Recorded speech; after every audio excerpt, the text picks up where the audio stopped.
எப்போ முடிக்கணும்னு கேட்டேன். பாஸ்ட் 9 மணி சொன்னாங்க. இரவு 9 மணியா காலை 9 மணியா சொன்னாங்க. அப்படியே நைட் பிரயாணம் ஆக்கிடுவோமா? எத்தனை பேர் ஓகேன்னு சொல்றீங்க? இப்படியே ஒரு இரவு ஜெபம் பண்ணா எப்படி இருக்கும்? ஒரு நாள் ஆயத்தம் பண்ணி நம்ம குடும்பத்திற்காக, சபைக்காக, இந்த பட்டணத்தின் கிராமத்துக்காக ஒரு நாள் எல்லாம் பிளான் பண்ணி எல்லாம் இரவுல ஜெபிப்போம். ஏனென்றால் இரவு ஜெபம் ரொம்ப பவர்ஃபுல்லான ஒரு ஜெபம். எத்தனை பேர் ஆமென்னு சொல்றீங்க? சபையில மாத்திரம் இல்லை, நீங்க இரவுல உங்க குடும்பத்துக்காக எழுப்பி ஜெபம் பண்ணுங்க. ஒரு காரியத்தை சொல்றேன் பாருங்க. நான் 7வது படிக்கும்போது என் ஸ்கூல்ல என்னோட ஃப்ரெண்ட்ஸோட சேர்ந்து ஒரு 4 பேர் சேர்ந்து விளையாடி லஞ்ச் டைம்ல ஒரு பெஞ்சை உடைச்சிட்டோமா. அந்த பெஞ்சை உடைச்சிட்ட உடனே எங்க ஸ்கூல்ல எங்க சார் கிளாஸ்க்குள்ள என்னை விடல. நான் வெளியிலே தான் நிக்கணும், 4 பேரும். அப்ப 4 பேர்ல 3 பேர் அவங்களோட பேரண்ட்ஸை கூட்டிட்டு சரி பண்ணிட்டாங்க. நான் மாத்திரம் வீட்டில் சொல்லலை, பயம். ஆனா ஒரு 2-3 நாள் ஆச்சு. 4வது நாள் என்னுடைய அப்பா அவங்க ஊழியத்துக்கு போயிட்டாங்க, மலேசியாவுக்கு. அப்போ அவங்க ஊழியர் எந்த மூலை முடுக்குக்கு போனாலும் டெய்லியும் ஃபோன் பண்ணிடுவாங்க. அப்போ டெய்லியும் ஃபோன் பண்ணி எல்லாருக்கிட்டையும் ஃபோனில் பேசுவாங்க. எங்கள் அம்மா கிட்ட எனக்கு 3 அக்கா, எல்லார்கிட்டையும் பேசிட்டு கடைசியாக என்கிட்ட பேசுவாங்க. அப்போ எல்லார்கிட்டையும் பேசிட்டு அப்பா என்கிட்ட பேசினாங்க. அப்பா ஸ்கூலுக்கு போறியா? போறேன்ப்பா. நல்லா படிக்கிறியா? படிக்கிறேன்ப்பா.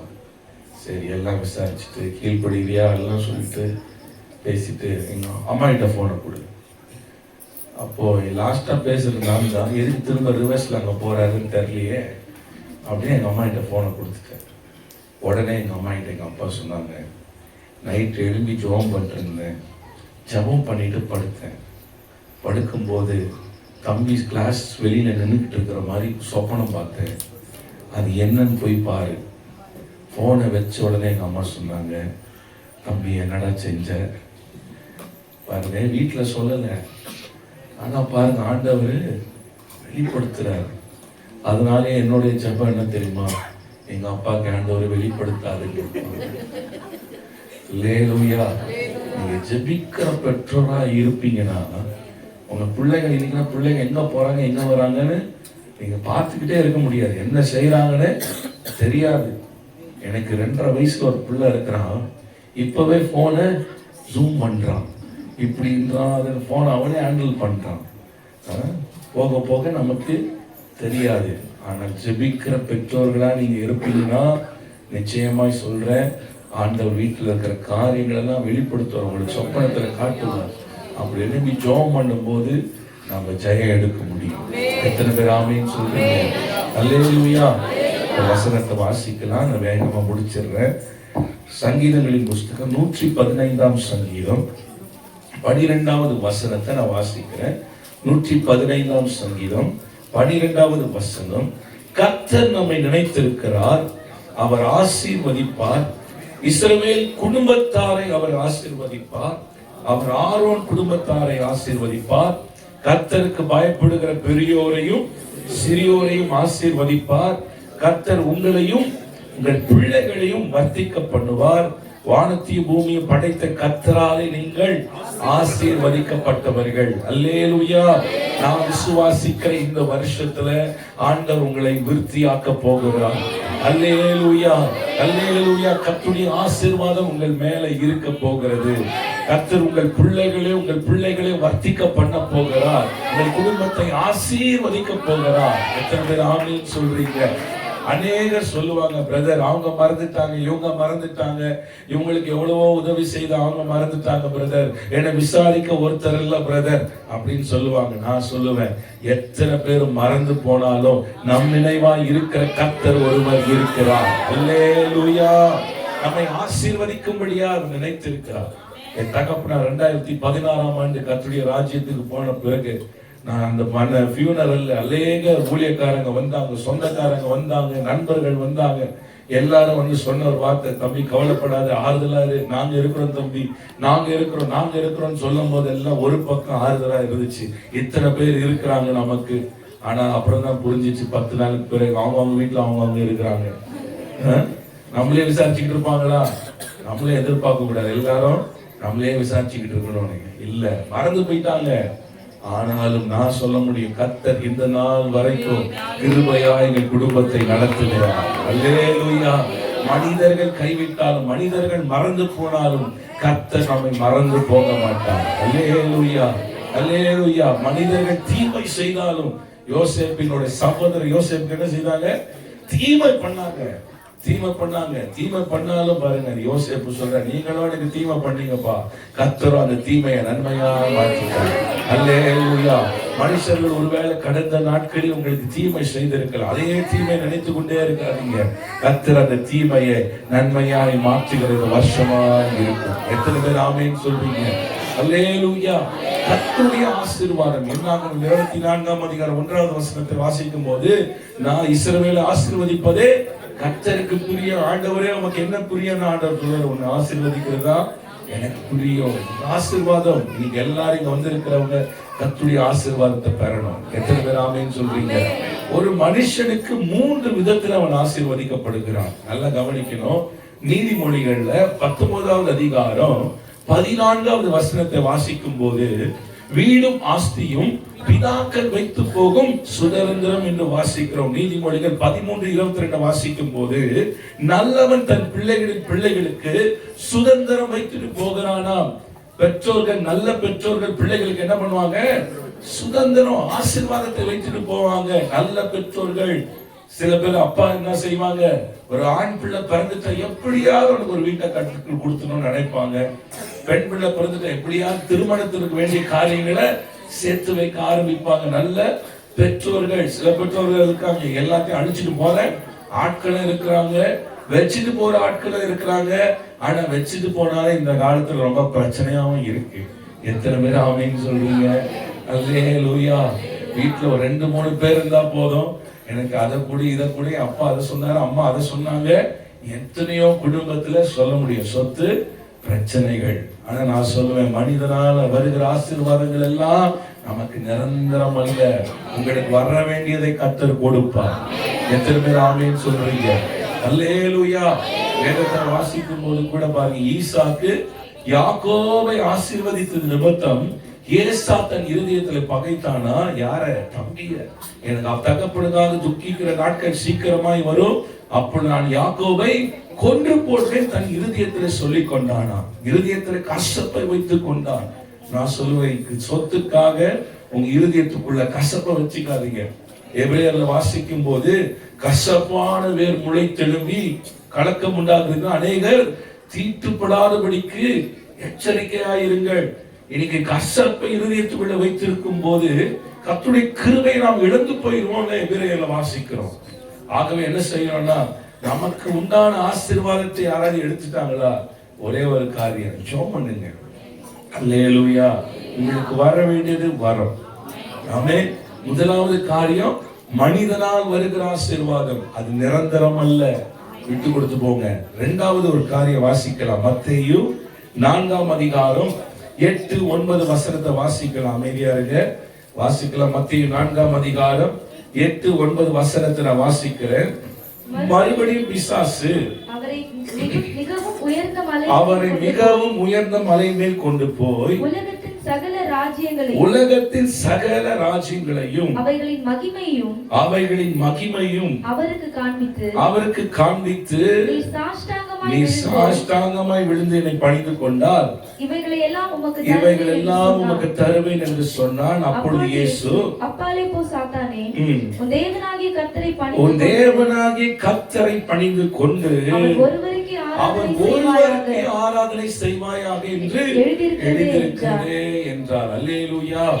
இயேசுவையே பிசாசு எங்க கொண்டு போயிட்டானா?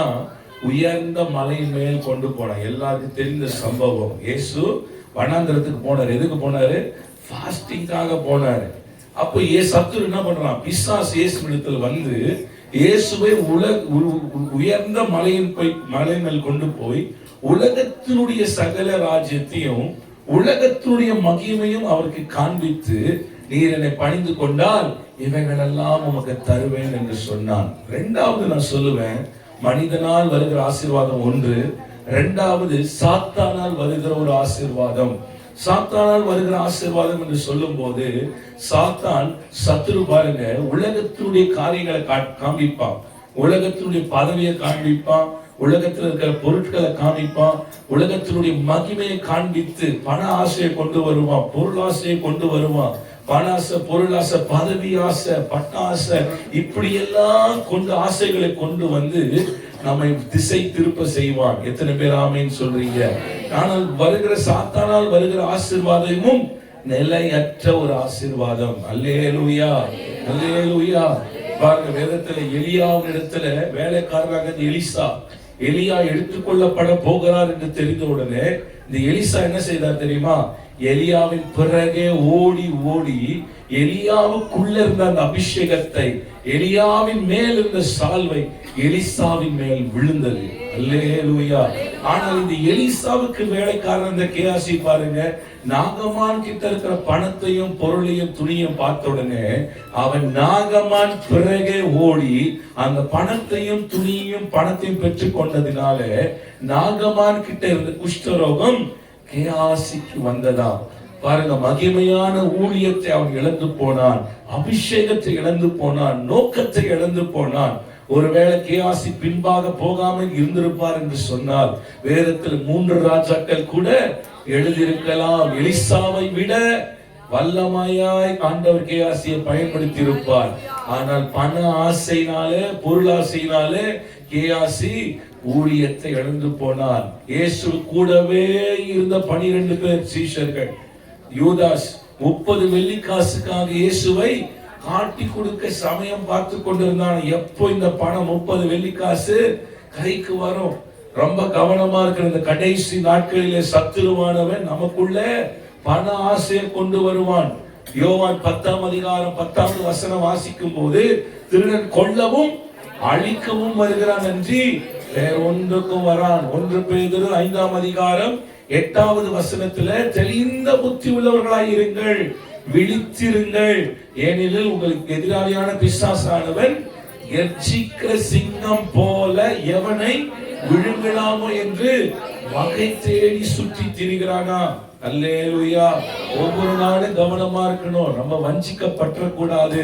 ஒரு தேவ மனிதர் அகஸ்டின் ஜெபக்குமார் அவங்க பிரசங்கத்துல சொன்னாங்க, இன்னைக்கு அநேக இடத்துல வஞ்சிக்கிறாவிய பார்க்க முடியுது. தொழில்நுட்பங்கள் எல்லாம் வளர்ந்து கொண்டே இருக்கிறதுனால அநேகர் பாருங்க, இன்னைக்கு ஏஐ இருக்கிறதுனால அவர்கள் பேசிருக்கிறத போலவே நிறைய பேசுறாங்க. சமீபத்தில் யூடியூப்ல பார்க்கும் போது பினான்ஸ் மினிஸ்டர் நிர்மலா சீதாராமன் அவங்க பேசுறாங்க. என்ன பேசுறாங்க? பணத்தை நீங்க இன்வெஸ்ட் பண்ணுங்க, இதனால உங்களுக்கு இன்னும் பணங்கள் வரும், இப்படி எல்லாம் அவங்க பேசுறத போலவே ஏஐ வச்சு பேசுறாங்க. இத அநேகர் என்ன செய்றாங்க? பணத்தை போட்டாங்க, எல்லாம் ஸ்கேம், எல்லா பணத்தை வஞ்சிக்கிறாங்க. வஞ்சிக்கிற ஆவிகள் இருக்கு. அதனாலதான் பேதுரு சொல்லுகிறார், தெளிந்த புத்தி உள்ளவர்களா இருங்க. இந்த கடைசி நாட்களிலே நமக்குள்ள பண ஆசை, பொருளாசை, பெருமைகள் இதெல்லாம் வரக்கூடாது. தீமோத்தேயுல வாசிக்கும் போது கடைசி காலங்கள் எப்படி இருக்குமானால், மனுஷர்கள் தற்பிரியராய் இருப்பாங்க, பணத்தை விரும்புகிறவர்களாய் இருப்பாங்க, வீம்புக்காரர்களாய் இருப்பாங்க, தாய் தகப்பன்மார்களை தூஷிக்கிறவர்களாய் இருப்பாங்க, பொருளாசைக்காரர்களாய் இருப்பாங்க. 19 காரியங்களை பார்க்க முடியும். ஆகவே நான் பிரியமானவர்களே, ரொம்ப கடைசி நாட்களிலே இந்த பண ஆசை, பொருள் ஆசை நமக்குள்ள வந்துடக்கூடாது. அல்லேலூயா. சில பேருக்கு பாருங்க, பக்கத்து வீட்டுல மிக்ஸி வாங்கிட்டா கடனை வாங்கியாவது நம்ம வீட்டுல மிக்ஸியை வாங்கிடணும். பக்கத்து வீட்டுல அவங்க ஏதாவது செஞ்சுட்டா கடன் வாங்கியாவது பண்ணிடணும். இன்னும் அதிகமான ஒரு பிரச்சனைக்கு என்ன தெரியுமா? Birthday function. கடனை வாங்கியாவது பர்த்டே ஃபங்க்ஷனை பயங்கரமா பண்ணுவாங்க. கல்யாணம் பண்றாங்க பரவாயில்ல, இந்த ஃபர்ஸ்ட் பர்த்டே பண்றாங்க பாருங்க, அது எனக்கு உடன்பாடு இல்லை, மன்னிச்சுக்கோங்க. ஆனா நிறைய பேர் பாருங்க, அந்த ஃபர்ஸ்ட் பர்த்டேவை காசு இருந்து பண்ணா பரவாயில்ல, காசு இல்லாம கடனை வாங்கி பண்ணிட்டு ஃபங்க்ஷனை பயங்கரமா அப்படியே அன்னைக்கு பெருமையா நிற்பாங்க. அடுத்த நாள் கடன் கொடுத்துட்டு உட்காந்துக்கிட்டு இருப்பாங்க. அல்லேலூயா. நிறைய பேர் பார்த்துருக்கிறேன். அதனால சொல்றேன், எனக்கு திருமணம் ஆகி என் குழந்தை பிறந்த உடனே எல்லாம் கேட்டாங்க, ஃபர்ஸ்ட் பர்த்டே எந்த ஹோட்டல்ல வைக்க போறீங்க பிரதர், என்ன செய்ய போற, இது என்ன பண்ண போறேன்? ஜோம் பண்ண ஆண்டவர் சொன்னார், நீ அமைதியா இரு, ஜெபம் பண்ணேன். ஆண்டவர் என்னோட பேசுறாரு. காலையில எழும்பி பிள்ளைய குளிப்பாட்டி நல்ல ட்ரெஸ்ஸை போட்டு என் பாஸ்டர் கிட்ட போனேன். காலையில 7 மணிக்கு அவர் சந்திச்சேன். ஜெபம் பண்ணாரு, வீட்டுக்கு அனுப்புனாரு. வீட்டுல பிரியாணி செஞ்சு சாப்பிட்டோம், கேக் வெட்டினோம், எங்களோட முடிச்சிட்டோம். அல்லேலூயா. ஆமா, சொல்றவங்க வந்து உசு பேத்துவாங்க, நீ இப்படி பண்ணு அப்படி பண்ணு, ஓ லெவலுக்கு இப்படி பண்ணணும்னு வாங்க. சொல்லிட்டு ஆள் எஸ்கேப் ஆகிடுவான். அது சொல்லிட்டு காசும் கொடுக்க மாட்டான் பாருங்க. அப்புறம் யாரு கொடுக்கறது? அம்மா தான் கொடுத்துக்கிட்டு இருக்கணும். வாழ்க்கையில நிறைய பாடங்களை படிச்சாச்சு. அதான் சொல்றேன் பாருங்க, கவனமா இந்த மாதிரி வீண் ஆடம்பரம் செலவென்னா பண்ணாதீங்க. இன்னைக்கு தீர்மானம் பண்ணுங்க, இந்த வருஷம் கடன் வாங்க மாட்டேன்னு தீர்மானம் பண்ணுங்க. அல்லேலூயா. ஆமென். குறைவா இருக்கு, பின்னாடி சுத்தமா காணும். அல்லேலூயா. ஆமா, கடன் அடைப்பதற்கு ஒரு 3 வழி இருக்கு. சொல்லட்டுமா? இங்க எத்தனை பேருக்கு கடன் இருக்கு? ஆமா, 2-3 பேர் கை தூக்குறாங்க, மீதி பேருக்கு எல்லாம் இருக்கும்னு எனக்கு தெரியும். கடன் அடைக்கிறதுக்கு ஒரு 3 வழி. நீங்க நல்லா இறுதிக்கு எழுதி வச்சுக்கோங்க. முதலாவது காரியம், நீங்க தீர்மானம் பண்ண வேண்டியது, கடன் வாங்க மாட்டேன். 2வது தீர்மானம் பண்ணிக்கோங்க, கடன் வாங்க மாட்டேன். 3வது தீர்மானம் பண்ணிக்கோங்க, கடன் பாருங்க, நீங்களே உங்களுக்கே தெரியும். அல்லேலூயா. ஆகவே பாருங்க, இருக்கிறதுல போதும் என்ற மனது நமக்கு இருக்கணும். அல்லேலூயா. மற்றவங்களுக்காக நான் இப்படி இருக்கணும் அப்படி இருக்கணும், அவங்க யாருனாலும் நம்ம இது பண்ணக்கூடாது. பாருங்க, பொருளாசை நமக்குள்ள வந்துடக்கூடாது. ஒரு காரியம் சொல்றேன். 2 நாய் இருந்துச்சான். 2 நாயில ஒரு நாய் வீட்டுக்குள்ளேயே இருக்கிற நாய், இன்னொரு நாய் வெளியில சுத்தற நாய். அப்ப அந்த வெளியில சுத்தற நாய் என்ன பண்ணுச்சா, வீட்டுக்குள்ள இருக்கிற நாயை பார்த்து சொல்லிச்சா, நான் எங்க வேணா போலாம், எங்க வேணா சுத்தலாம். அப்படியே நான் திடீர்னு கண்டிகைக்கு போவேன், திடீர்னு வண்டலூர் ஜூக்கு போவேன், திடீர்னு அப்படியே ஈஸியாக பக்கம்னா சுத்திக்கிட்டு வருவேன். கேஎஃப்சி சாப்பிடுவேன், பீஸா சாப்பிடுவேன், பிரியாணி சாப்பிடுவேன், அப்படி இப்படின்னு ஆச்சா குச்சான்னு கதை விட்டுச்சான். கதை விட்ட உடனே வீட்டுக்குள்ள இருக்கிற நாய்க்கு ரொம்ப ஆசையாயிருச்சான். அப்போ வீட்டுக்குள்ள இருக்கிற நாயை பார்த்து சொல்லிச்சான், நீ என்ன போல வெளியில வந்துரு, ஜாலியா சுத்தலாம் அப்படின்ச்சான். அப்போ வீட்டுக்குள்ள இருக்கிற நாய் சொல்லிச்சான், நீ சொல்லும் போது ஆசையா இருக்கு, இருந்தாலும் ஒரு 5 நாள் வெயிட் பண்ணுச்சான். 5 நாள் வெயிட் பண்ணுன்னு சொன்ன உடனே வெளியில இருக்கிற நாய் பயங்கர டென்ஷன் ஆயிடுச்சான். இவ்வளவு சொல்லியிருக்கிறேன், உடனே கேட் எகிரி குச்சி ஓடி வருவேன்னு பார்த்தா இன்னும் ஒரு 5 நாள் சொல்றீங்க, எதுக்கு 5 நாள், ஏன் 5 நாள் அப்படின்னு கேட்டுச்சான். அப்போ உள்ள இருக்கிற நாய் சொல்லிச்சான், என் வீட்டு எஜமானுக்கு ஒரே ஒரு பொண்ணு இருக்கிறான், அந்த ஒரே ஒரு பொண்ணு பக்கத்து வீட்டு பையனை விரும்பிட்டான். விரும்பினதுனால என் எஜமான் சொல்லிட்டாரு, நம்ம வீட்டு நாய் பிரௌனிக்கு கல்யாணம் பண்ணி கொடுப்பேனே தவிர அந்த பையனுக்கு கொடுக்க மாட்டேன் அப்படின்னு சொல்லியிருக்காரு. கொஞ்சம் வெயிட் பண்ணுச்சான். இது என்ன தெரியுமா? பேராசை. சொல்லுங்க, பேராசை. பக்கத்துல சொல்லுங்க, பேராசை. பெரும் நஷ்டம். அல்லேலூயா.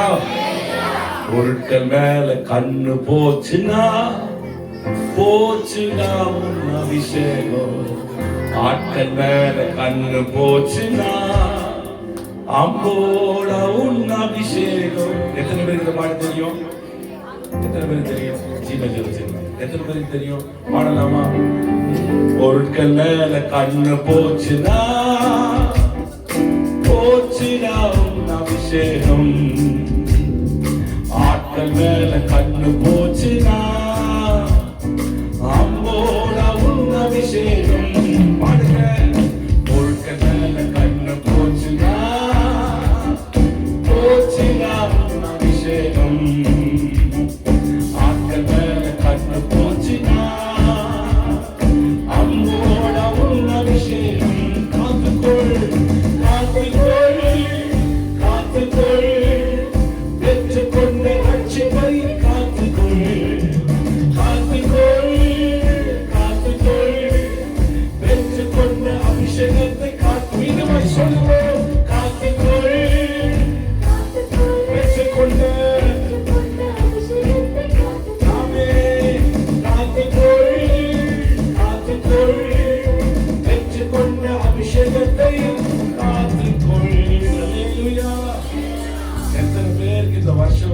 வரப்போகுது.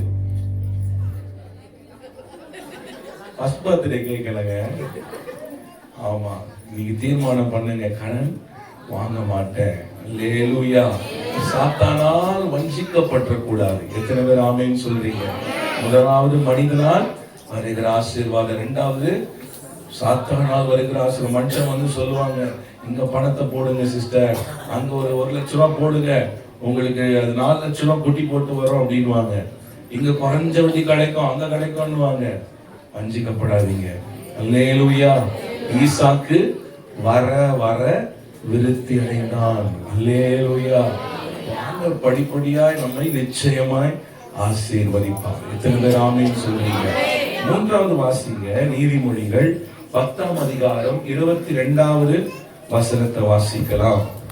கர்த்தரின் ஆசீர்வாதமே, கர்த்தரின் ஆசீர்வாதமே ஐஸ்வரியத்தை தரும், ஐஸ்வரியத்தை தரும். அதனோடு அவர் வேதனையை கூட்டார், அதனோடு அவர் வேதனையை கூட்டாராம். ஆண்டவருடைய ஆசீர்வாதம் ஐஸ்வரியத்தை கொடுக்கும், வேதனை இல்லாத ஐஸ்வரியத்தை கொடுக்கிறவர். எத்தனை பேர் ஆமென் சொல்றீங்க?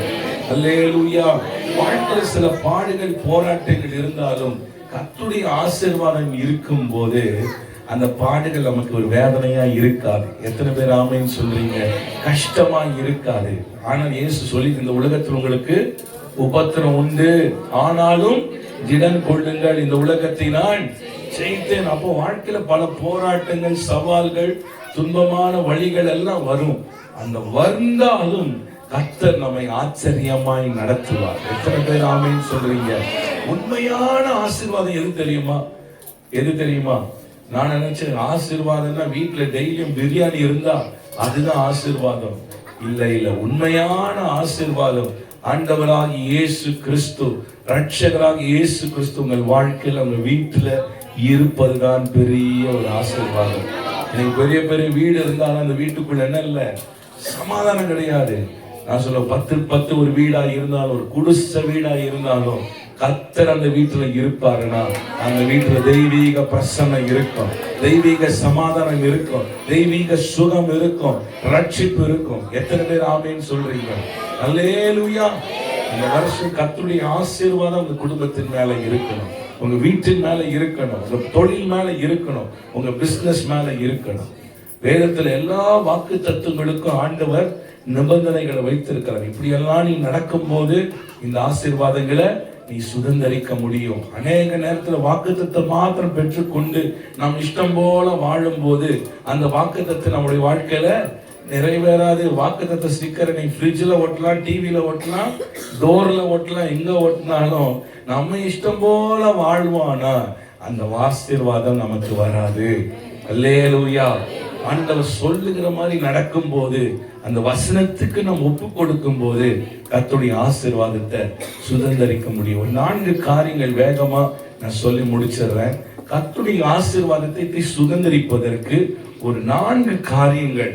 நீதிமொழிகள் 10:6 இந்த வசனத்தை வேகமா வாசிக்கலாம். நீதிமானுடைய சிரசின் மேல் ஆசீர்வாதங்கள் தங்கும், நீதிமானுடைய சிரசின் மேல் ஆசீர்வாதங்கள் தங்கும். யாருடைய வீட்டுல தங்கி இருக்குமானால் நீதிமானுடைய சிரசின் மேல எப்படி இருக்குமா? ஆசீர்வாதங்கள் தங்கி இருக்கும். அநேக சொல்லுகிற காரியம், வீட்டுல 4 பேர் இருக்கும், 5 பேர் இருக்கிறோம், 6 பேர் இருக்கிறோம், எவ்வளவோ உழைக்கிறோம், எவ்வளவோ பிரயாசப்படுகிறோம், கடினமா உழைக்கிறோம். ஆனால் எவ்வளவோ பணங்கள் சம்பாதித்தாலும் அந்த பணம் எல்லாம் விரயமாய் போயிடுறது, பணம் நிக்க மாட்டேங்குதுன்னு சொல்லுவாங்க. ஆனால் யாருடைய சிரசின் மேல் நிற்குமா? நீதிமானுடைய சிரசுல. வேதத்துல பார்க்கும்போது நோவா தன் காலத்தில் இருந்தவர்களுக்குள்ளே நோவா நீதிமானா இருந்தார், உத்தமனா இருந்தார். நோவா தேவனுக்கு பயந்து நடந்ததுனால கர்த்தர் பாருங்க, நோவாவுக்கு தன் காலத்தில் இருந்தவர்களுக்குள்ளே நீதிமானாய் நடந்ததுனால கிருபை கிடைத்தது. அல்லேலூயா. 7:1, 8:1, 9:1 இந்த வசனங்கள் எல்லாம் வாசிக்கும் போது கர்த்தர் நோவாவையும் அவன் வீட்டார் அனைவரையும் கர்த்தர் ஆசீர்வதித்தாராம். நீங்க நீதிமானா நடக்கும் போது, பரிசுத்தமா வாழும் போது நிச்சயமாய் கர்த்தருடைய ஆசீர்வாதம் உங்க வீட்டுல தங்கி இருக்கும். அல்லேலூயா. எவ்வளவு சம்பாதித்தாலும் அது பொத்தல் பையில போடுறத போல இருக்காது. நீங்க சம்பாதிக்கிற பணங்கள் உங்கள் உழைப்புகளை சத்துரு திருடக்கூடாது. நீங்க சம்பாதிக்கிற பிரயாசத்தின் பலனை நீங்க புசிக்கணும். எத்தனை பேர் ஆமென் சொல்றீங்க? அல்லேலூயா. நோவா நீதிமானாய் நடந்தார். தன் காலத்தில் இருந்த மனுஷர்கள் எப்படி இருந்தார்களா? மனுஷனுடைய அக்கிரமம் பூமியில பெருகினது என்றும் அவர்களுடைய இருதயத்தின் நினைவில் தோற்றம் எல்லாம் எப்படி இருந்ததா?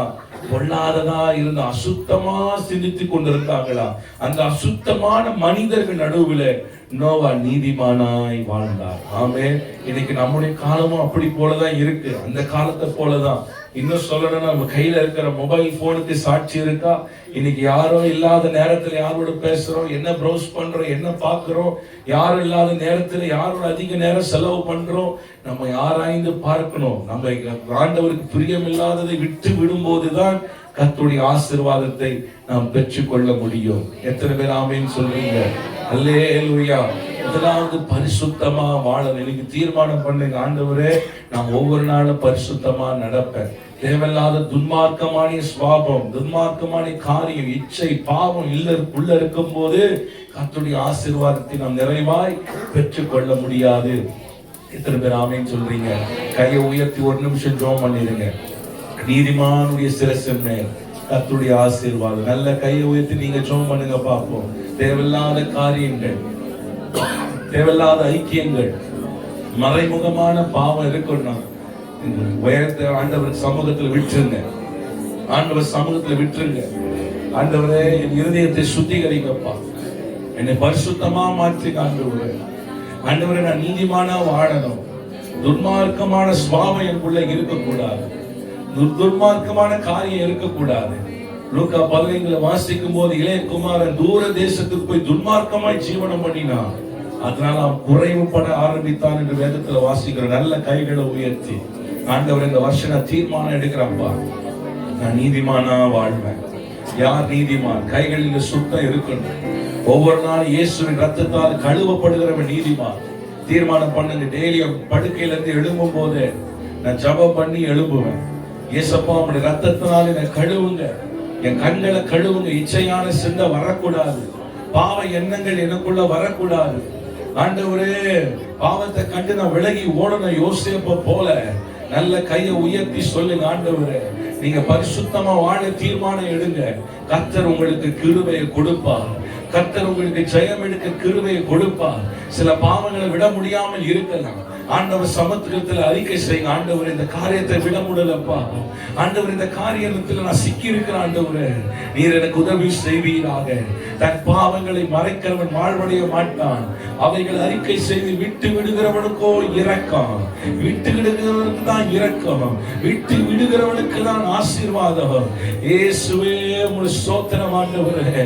ஓ ராகாலாபா ஷககுடாயா தலாபா, உம்முடைய ரத்தத்தினால கழுவுங்க ஆண்டவரே. ஆண்டவரே, எங்கள் ஜென்ம பாவங்கள், ஆண்டவரே, எங்களுக்குள்ள காணப்படுகிற எல்லா மாம்சத்தின் கிரியைகள் இயேசுவின் நாமத்தினால் அழிக்கப்படுவதாக. ஹல்லேலூயா, ஹல்லேலூயா. முதலாவது காரியம், நீதிமானா வாழணும். ஒவ்வொரு நாளும் இயேசுவின் ரத்தத்தினால் நீங்களும் நானும் கழுவப்படணும். இரண்டாவது ஒரு வசனம் வாசிங்க. நீதிமொழிகள் 28ஆம் அதிகாரம் 20வது வசனம் வாசிக்கலாம். பரிச்சயமான வசனம் தான், வாசிக்கலாமா? உண்மையுள்ள மனுஷன் பரிபூரண ஆசீர்வாதங்களை பெறுவான். போதும் சிஸ்டர். உண்மையுள்ள மனுஷன், கைகளை உயர்த்தி சொல்லுங்க. உண்மையுள்ள மனுஷன் யாருக்கு கர்த்தருடைய ஆசீர்வாதம்னா, உண்மையாய் நடக்கிறவர்களுக்கு. அல்லேலூயா. பாருங்க, ஆபிரகாமை கர்த்தர் சகல காரியத்திலும் கர்த்தர் ஆபிரகாமை ஆசீர்வதித்தாராம். நெகேமியா 8ஆம் அதிகாரம் 9ஆம் அதிகாரம் நினைக்கிற 7-8 வசனங்களை வாசிக்கும் போது, ஆபிரகாமை ஆசீர்வதித்ததுக்கு ஒரு காரணம், தன் இருதயத்தை உண்மை உள்ளதாக கண்டாராம். அல்லேலூயா. இன்னைக்கு நம்ம இருதயம் ஆண்டவருக்கு முன்பாக உண்மையா இருக்கணும்.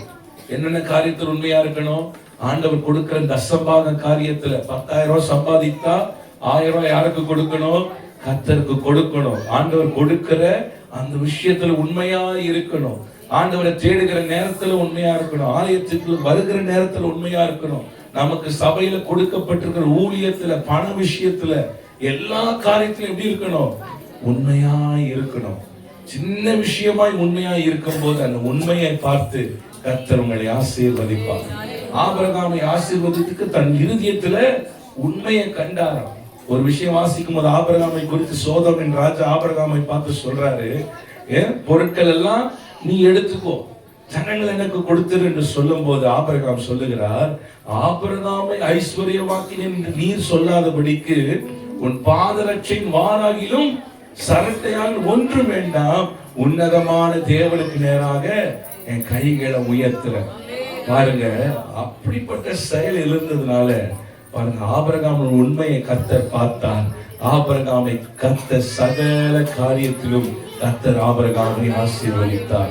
இந்த பூமி தாங்க கூடாதபடியான ஆசீர்வாதங்களை கர்த்தர் ஆபிரகாமுக்கு கொடுத்திருந்தார். அல்லேலூயா.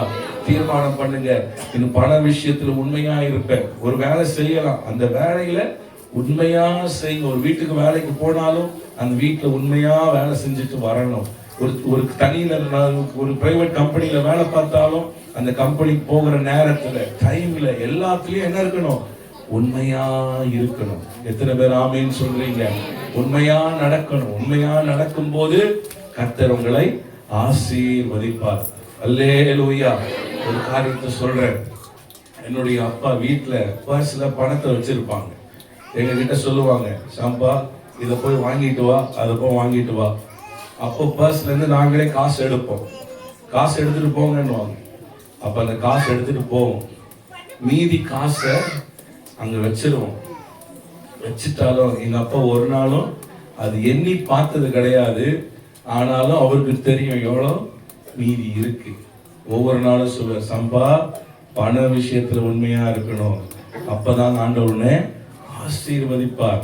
ஆனா தீர்மானம் பண்ணுங்க, பண விஷயத்துல சின்ன விஷயமா இருக்கலாம், உங்க வீட்டுல இருக்கிற பொருட்கள் கூட சாட்சி இருக்கணும். மற்றவர்கள் பொருள் இச்சித்து நம்ம வீட்டுக்குள்ள வந்துடக்கூடாது. எத்தனை பேர் ஆமேன்னு சொல்றீங்க? ஆகான் பாருங்க, பொருட்களை இச்சித்து தன் கூடாரத்துக்குள்ள ஒளித்து வைத்திருந்தானா. அது நிமித்தம் இஸ்ரவேல் குடும்பத்தார் எல்லாரும் தோற்று போனாங்க, யுத்தத்துல தோற்று போனாங்க. காரணம் ஒரு ஆகான் நிமித்தம். கைகளை உயர்த்தி நீங்க சொல்லணும், என் வீட்டுக்குள்ள இச்சிக்கப்பட்ட பொருள்கள் ஒன்னும் என் வீட்டுக்குள்ள வரக்கூடாது, மற்றவர்கள் பொருள் வீட்டுக்குள்ள இருக்கக்கூடாது. எத்தனை பேர் ஆமேன்னு சொல்றீங்க? உண்மையாய் நடக்கும் போது கர்த்தர் நம்மை ஆசீர்வதிப்பார். அல்லேலூயா. மூன்றாவது காரியம், நீதிமொழிகள் 22:9 வசனத்தை வாசிக்கும் போது, கருணை கண்ணன் ஆசீர்வதிக்கப்படுவான், அவன் தன்னாகரத்தில் தரித்திரனுக்கு கொடுக்கிறானா. மூன்றாவது காரியம், நீங்க ஏழைகளுக்கு உதவி செய்யணும். எத்தனை பேர் ஆமீன்னு சொல்றீங்க? பிரதர் எனக்கே ஒண்ணும் இல்லை பிரதர் அப்படின்னீங்கன்னா, உங்க கிட்ட இருக்கிறதுல ஏதாவது கொடுங்க. ஏழைகளை பார்க்கும்போது, கஷ்டப்படுறவங்களை பார்க்கும்போது ஏதாவது ஒரு உதவி செய்யுங்க. கர்த்தர் உங்களை ஆசீர்வதிப்பார். ஏனென்றால் ஏழைக்கு இறங்குகிறவன் கர்த்தருக்கு கடன் கொடுக்கிறான், அவன் கொடுத்ததை தேவன் திரும்ப கொடுக்கிறாராம். இந்த சிறியரில் நீங்கள் எதை செய்தீர்களோ அது எனக்கே செய்தீர்கள். அல்லேலூயா. உனக்கு திராணி இருக்கும் போது அதை செய்யத்தக்கவர்களுக்கு செய்யாமல் இராதே. கலாத்தியர் ஒரு வசனம் வாசிக்கிறோம், நன்மை செய்கிறதுல சோர்ந்து போ. எத்தனை வசனம் பாருங்க, நன்மை செய்கிறதுல. பக்கத்துல பார்த்து சொல்லுங்க, நன்மை செய்க. ஆமா ஆமா, மற்ற வாக்குத்தத்தை சொல்லும் போது மட்டும் நல்ல சிரிப்பா இருக்கு. நன்மை செய்யுங்கன்னா அப்படி உருன்னு சொல்றீங்களே, சிரிச்சுட்டு சொல்லுங்க, நன்மை செய்யுங்க. அல்லேலூயா. கிறிஸ்தவர்கள்னாலே ஒரு பெயர் உண்டு. என்ன பெயர் தெரியுமா? அவங்க நன்மை செய்வாங்க, கொடுப்பாங்க. ஆனா இன்னைக்கு எல்லாரும் நம்ம சுயநலமா மாறிட்டோம்ல. இன்னைக்கு ஒரு தீர்மானம் பண்ணுங்க, நான் நன்மை செய்வேன். அல்லேலூயா அல்லேலூயா. நன்மை செய்யும் போது கர்த்தர் நிச்சயமாய் உங்க வீட்டை கட்டுவாங்க. வேதத்துல அப்போஸ்தலர் 10 கொர்நேலியை குறித்து வாசிக்கிறோம். கொர்நேலியோட ஜெபம் மாத்திரம் தேவனுடைய சமூகத்துக்கு போகல, அவனுடைய தானம் தர்மங்களும் தேவனுக்கு நினைப்பூட்டுதலாக எட்டினதா. அல்லேலூயா. சின்ன ₹1 எடுத்து கஷ்டப்படுறவங்களுக்கு கொடுத்தாலும் ஆண்டவர் அதை கணக்குல வைத்திருக்கிறார். அல்லேலூயா அல்லேலூயா. அந்த வீட்டுக்குள்ள கர்த்தருடைய ராஜ்யமே வந்தது. ஆமென். ஆகவே ஆண்டவர் உங்களை கைவிட மாட்டார். இருக்கிறதுல உங்ககிட்ட முடிஞ்ச உதவிகளை நீங்க செய்யுங்க. கர்த்தர் உங்க வீட்டை ஆசீர்வதிப்பார். உங்கள் குறைவுகள் எல்லாம் கர்த்தர் நிறைவாய் மாற்றுவார். எத்தனை பேர் ஆமென் சொல்றீங்க? அல்லேலூயா. முதலாவது காரியம், நீதிமானா பரிசுத்தமா வாழணும். இரண்டாவது காரியம், நீங்க தீர்மானம் எடுக்கணும். இந்த வருஷம் நான் உண்மையா இருப்பேன், கஷ்டமாகத்துல உண்மையா இருப்பேன், கர்த்தரை தேடுகிற விஷயத்துல உண்மையா இருப்பேன், எனக்கு கொடுக்கப்பட்டிருக்கிற வேலையில நான் உண்மையா இருப்பேன். மூன்றாவது, கர்த்தர் எனக்கு கொடுத்த ஆசீர்வாதத்துல நான் ஏழைகளுக்கு நான் உதவி செய்வேன். அல்லேலூயா. நான்காவது ஒரு வசனம் வாசிக்கலாம். மத்தேயு 7ஆம் அதிகாரம் 7வது வசனத்தை வாசிங்க. மத்தேயு 7ஆம் அதிகாரம் 7வது வசனம். கேளுங்கள் அப்பொழுது உங்களுக்கு கொடுக்கப்படும், கேளுங்கள் அப்பொழுது உங்களுக்கு கொடுக்கப்படும், தேடுங்கள் அப்பொழுது கண்டடைவீர்கள், தேடுங்கள் அப்பொழுது கண்டடைவீர்கள், தட்டுங்கள் அப்பொழுது உங்களுக்கு திறக்கப்படும், தட்டுங்கள் அப்பொழுது உங்களுக்கு திறக்கப்படும். ஏனென்றால் கேட்கிறவன் எவனும், எல்லாரும் சொல்லுங்க, கேட்கிற எவனும் பெற்றுக் கொள்ளுகிறான். அல்லேலூயா. ஜெபிக்கிறவன் பெற்றுக் கொள்ளுகிறான். இன்னைக்கு தீர்மானம் எடுக்கணும். எந்த கடன், எந்த பிரச்சனை வந்தாலும் உடனே நகையை வச்சிடலாமா, கடனை வாங்கிடலாமா, அவங்கள கேட்டுடலாமா? இல்ல, முழங்கால முடக்குங்க, கர்த்தருக்கு நேரா கையை உயர்த்துங்க, ஆண்டவர் ஒத்தாசையை அனுப்புவார். எத்தனை பேர் ஆமென் சொல்றீங்க? அல்லேலூயா. 1 வாசிக்கும். யாபேஸ் தன் சகோதரரை பார்க்க கனம் பெற்றவனாய் இருந்தான். காரணம், இஸ்ரவேலின் தேவனை நோக்கி ஜெபம் பண்ணானா.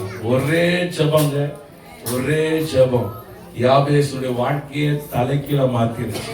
அல்லேலூயா. நீங்க செய்கிற ஜெபம் உங்க வாழ்க்கையை அது சரித்திரமா மாற்றும். எத்தனை பேர் விசுவாசிக்கிறீங்க? எந்த ஒரு காரியமா இருக்கட்டும், தேவையா இருக்கட்டும், நெருக்கமா இருக்கட்டும், பலவீனமா இருக்கட்டும், போராட்டமா இருக்கட்டும், ஜெபம் பண்ணுங்க. பக்கத்துல பார்த்து சொல்லுங்க, ஜெபம் பண்ணுங்க, ஜெபம் பண்ணுங்க. அல்லேலூயா. ஒரே ஒரு சாட்சியை சொல்லி முடிக்கிறேன். என்னுடைய தகப்பனார் சின்ன பிள்ளையா இருக்கிறதுல இருந்து எங்களுக்கு சொல்லி கொடுத்ததெல்லாம் ஜபம் தான். எதை போய் கேட்டாலே எங்க அப்பா அடுத்து சொல்லுவாங்க, போய் ஜெபம் பண்ணு, கர்த்தர் உனக்கு கொடுப்பார். இதுதான் எங்க 4 பேர், எங்க அப்பாவுக்கு 4 பேருக்கு இதே ஃபார்முலா தான். எதை கேட்டாலும் போய் ஜெபம் பண்ணுப்போ. அதனாலேயே எங்க ஜபம் எப்படின்னா கள்ளத்தனமான ஜபம். ஏசப்பா கேட்கிறார்களே, எங்க அப்பா கேட்கிற மாதிரியே ஜெபம் பண்ணுவேன். ஏசப்பா இதை தாருமாண்டவர். கொஞ்ச நேரத்துல எங்க அப்பா கூப்பிட்டு இதை வாங்கி தந்துருவாங்க. இதெல்லாம் கள்ளத்தனமான ஜபமா இருந்தாலும் ஒண்ணு விதைச்சிட்டு போயிட்டாங்க. நீ அப்பா கிட்ட கேட்க கூடாது, ஜெபம் பண்ணு. அல்லேலூயா. என் தகப்பனுக்காக நன்றி சொல்றேன். இன்னைக்கு வாழ்க்கையில எத்தனையோ தேவைகள் இருந்தாலும் கர்த்தர் ஆச்சரியமா நடக்கும்.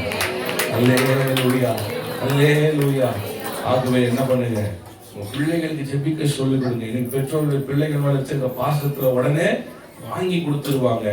நீங்க வாங்கி கொடுக்கறதுனால சமயத்துல ஒரு ஊழியத்துக்கு போயிருக்கும்போது ஒரு பெற்றோர் வந்து சொன்னாங்க, ஒரு போனை வாங்கி கொடுங்க, உயிரை வாங்கலாம் பிரதர். அந்த போனை வாங்கி கொடுக்கலன்னு ஒரு ஹேங்கர் எடுத்து முகத்திலே அடிச்சுட்டான் பிரதர் அப்படின்னு சொன்னாங்க. இன்னைக்கு சிரிக்கிறோம், அந்த தாய்க்கு எவ்வளவு வேதனை இருக்கும் பாருங்க. அதனால இன்னைக்கு ஆரம்பத்துல என்ன செய்யுங்க, ஜெபம் பண்ண, கர்த்தர் கொடுப்பாரு சொல்லுங்க. அல்லேலூயா, அல்லேலூயா. அடம்பிச்சாலும் பரவாயில்ல, அழுதாலும் பரவாயில்ல, நீ ஜெபம் பண்ணு, கர்த்தர் தான் கொடுக்கணும். எத்தனை பேர் ஆமீன் சொல்றீங்க? இந்த வாலிப பிள்ளைங்க நிறைய பேர் இருக்கிறதுனால நான் சொல்றேன், உங்க தாய் தகப்பனை கனம் படுத்துறதுனால அதனால பெரிய ஒரு ஆசீர்வாதம் உண்டு. எத்தனை பேர் ஆமீன் சொல்றீங்க? அல்லேலூயா. அவங்க கீழ்ப்படிந்து நடக்கும் போது அவங்களுடைய ஆசீர்வாதம் உங்க வாழ்க்கைய உயர்த்தும். எத்தனை பேர் ஆமேன்னு சொல்றீங்க? ஆனா எனக்கு வாலிப பிள்ளைங்க நான் சொல்றேன், அப்பா அம்மாவுக்கு கீழ்ப்படிங்க, அவங்க சொல்றதுக்கு கீழ்ப்படிங்க. உங்களுக்கு என்ன தெரியுமா, அவங்களுக்கு இந்த காலத்துல இருக்கிறீங்க அப்படின்னா சொல்லாதீங்க, அவங்க நமக்கு நன்மைக்கு தான் சொல்லுவாங்க. எத்தனை பேர் ஆமேன்னு சொல்றீங்க? இந்த உலகத்துல கர்த்தருக்கு அடுத்து நம்மை நல்லா இருக்கணும்னு நினைக்கிறது ஒரு ஆள் இருப்பாங்கன்னா பெற்றோர்கள் தான். ஆமேன் குறைவா இருக்கு. ஆமா, வாலிப பிள்ளைங்க மாத்திரம் ஆமேன்னு சொல்லுங்க. பாருங்க, ஆமேனே வரல. ஆமா, பிள்ளைகளுக்கு நான் சொல்றேன், உங்களுக்கு இப்ப தெரியாது. என்னுடைய அப்பா உயிரோட இருக்கும் போதெல்லாம் ஒரு ரூம்ல இருந்து அடுத்த ரூம் போனா எங்க அப்பா சொல்லுவாங்க, ஃபேன் ஆஃப் பண்ணிட்டு போ, லைட் ஆஃப் பண்ணிட்டு போ அப்படின்னு சொல்லுவாங்க. சொல்லும் போதுன்னா எனக்கு எப்படி இருக்கும்னா, ஆமா இந்த கரண்ட் எல்லாம் மிச்சம் பண்ணி தான் பெரிய வீட்டை கட்ட போறாரோ அப்படின்னு இருக்கும். கார்ல எங்க அப்பா எங்கேயா கூட்டிட்டு போவேன் ஊழியத்துக்கு, வெளியே எங்கா போகும்போது கார் கொஞ்ச நேரம் ஆன்ல இருந்தா சொல்லுவாங்க, கொஞ்ச நேரம் ஆஃப் பண்ணப்பா, டீசலை மிச்சம் பண்ணு அப்படின்னு சொல்லும் போதுன்னா சில நேரம் செய்வேன், சில நேரம் செய்ய மாட்டேன், கஷ்டமா இருக்கும். ஆனா எங்க அப்பா மரித்த பிறகு முதல் முறையான கரண்ட் பில் கட்டும் போதுதான் எங்க அப்பாவை நினைச்சேன், எதுக்கு இந்த மனுஷன் ஃபேன் ஆஃப் பண்ண சொன்னாரு, லைட் ஆஃப் பண்ண சொன்னாரு, ஏன் தெரியுமா, இன்னைக்கு நான் கரண்ட் பில் கட்டுறேன். பிரியமானவர்களே, இன்னைக்கு வாலிப பிள்ளைகளை சொல்றேன், அவங்க எவ்வளவு கஷ்டப்பட்டு சம்பாதித்து அந்த பண வேல்யூ இன்னைக்கு உங்களுக்கு தெரியாம இருக்கலாம். அந்த வயசு வரும்போதுதான் நீங்க புரிஞ்சு கொள்ளுவீங்க. அல்லேலூயா. இன்னைக்கு ஒவ்வொரு நாளும் எங்க அப்பாவை நினைக்காத நாளே கிடையாது. ஒவ்வொரு நாளும் நினைப்பேன். அவர் சொல்ற ஆலோசனைகள், புத்திமதிகள், அவங்க இருக்கிறதே ஒரு பலனா இருக்கும். இருக்கிறதே ஒரு பலனா இருக்கும். இல்லைனாலும் இன்னைக்கு கர்த்தர் ஆச்சரியமா நடத்துகிறார். பரம தகப்பன் ஆச்சரியமா நடத்துகிறார். இருந்தாலும் நான் சொல்லுவேன், தகப்பனுடைய ஆசீர்வாதம் உங்களுக்கு முக்கியம். பெற்றோருடைய ஆசீர்வாதம் உங்களுக்கு முக்கியம். ஒரு நாளும் பிள்ளைகளுடைய பெற்றோர்களை வார்த்தையினால் என்ன பண்ணிருக்க, வேதனைப்படுத்திடாதீங்க. பிள்ளைகளுக்கு சொல்றேன், இருக்கும் போதே நல்ல கனப்படுத்துங்க. ஆமென். கர்த்தருடைய ஆசீர்வாதம் உங்க சிரசு மேல தங்கி இருக்கும். எத்தனை பேர் ஆமேன்னு சொல்றீங்க? அல்லேலூயா. நம்ம எல்லாரும் எழுப்பி ஜெபிக்கலாமா? இருக்கிற இடங்களில எல்லாரும் வேகமா எழுப்பி நின்று 2 கரங்களை உயர்த்தி கேட்க போறதெல்லாம், ஆண்டவரே கர்த்தருடைய ஆசீர்வாதம் ஐஸ்வர்யத்தை கொடுக்கும், அதனோடு அவர் வேதனை கூட்டார். நல்ல 2 கைகளை உயர்த்தி நான் முடிக்க போறேன். யாரும் போயிடாதீங்க. ஒரு 2